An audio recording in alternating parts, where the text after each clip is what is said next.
media, and thank you for coming. Members of the public will be aware that the government made significant grant allocations to the Bermuda Football Association and the Bermuda Cricket Board, the respective governing bodies of Bermuda's two national sports over the last 6 to 7 years, with the objective of improving the state of football and cricket in Bermuda. As the Minister responsible for sports, I wish to announce today that I am establishing an independent commission of inquiry into football and cricket. The main purpose of the commission will be to conduct an independent inquiry to review the financial standing of the Bermuda Football Association and the Bermuda Cricket Board, with emphasis on an examination of how the special grant funding allocated to these two national sports governing bodies for the last 6 to 7 years was used in respect of the continued development at all levels of the respective sports. Although the inquiry is not a public inquiry, it is my intent to make the results of the inquiry public once I have received a report by the Commission. Government had originally pledged $15 million in special grant funding to the Bermuda Football Association over a 5-year period from 2007 to 2012. To date, the BFA has received $9,250,000 in special grant funding, including $750,000 allocated for fiscal year 2011-2012. Between 2005 and this current fiscal year, the Bermuda Cricket Board has received special grant funding of $10,100,000. This is in respect of a total pledge of $11 million over 5 years the government originally made in 2005. Whilst it is expected that these funds have been well spent based on annual reports received by the Department of Youth, Sport, and Recreation by both national sports governing bodies, it is still important to have an independent commission assess and review how these funds were spent and to report back to the Minister. The commission will be comprised of the following persons: Mr. William Medeiros, Chairperson, Mr. Donald Dane, Mr. Charles Marshall, Mr. Sean Tucker, Mrs. Sheila Brown, Mr. Clyde Best, and Mr. Jeffrey Richardson. The Commission shall also examine the extent to which the Bermuda Football Association and the Bermuda Cricket Board have used grant funding to address antisocial behaviors exhibited by athletes and spectators at sporting events sanctioned by each of these national sports governing bodies.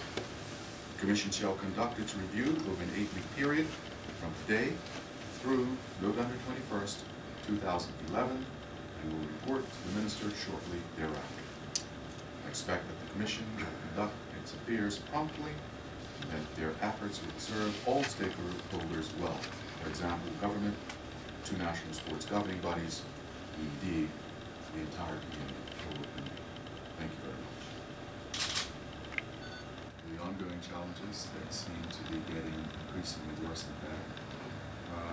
What may have, could have, should have been done a little differently, with funds appropriately prioritized in areas where there may have been evidence that attention should be given in certain areas as opposed to areas where the attention actually was given. So those kinds of things, and from, I would imagine, peeling the layers of the kind of questions through an investigative process just for information's sake, the Commission will be able to go below the surface and hopefully determining where some of these things started to go way off the path of what would be considered conducive to improving sports, period, across the board, particularly in those two popular national sports where there were thousands of men and women participating, particularly this community, black people. What will the powers that the bill, say, for instance, under the establishment area, made up of the 7 panel members that I will name, 4 of which must be present for there to be a quorum. During the first meeting held formally, the board itself will select a deputy chairperson. I didn't take the initiative or the prerogative to do that. I felt that would be a more democratic process, knowing that people are busy and that it is an imposition of the time.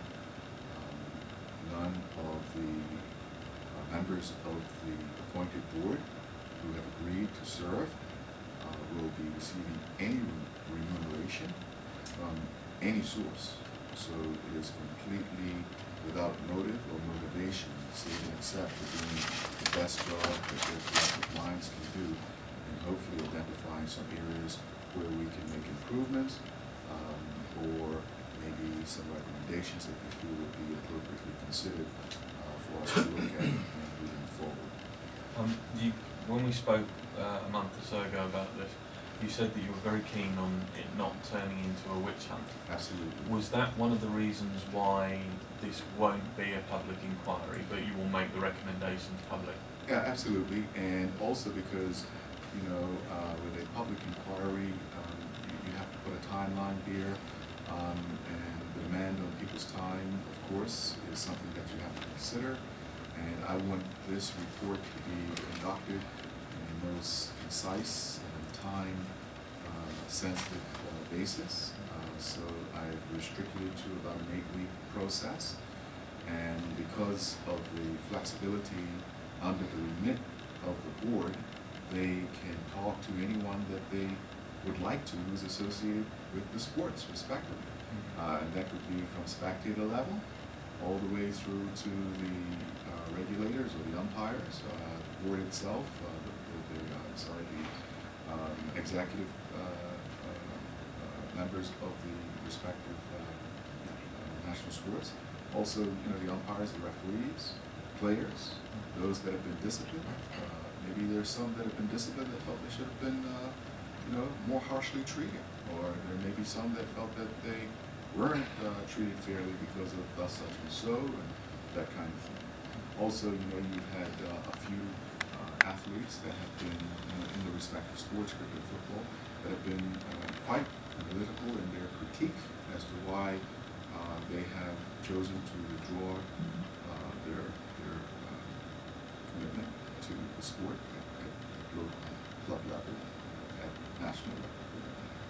So I think because of the wide ambit that the board will have to do a very thorough job, that we should get to the bottom of some of the things that may plague us as a community with regard to those two sports, and also what those challenges are and how we might more appropriately address them going forward. So that's what we're looking to. Minister, I see here about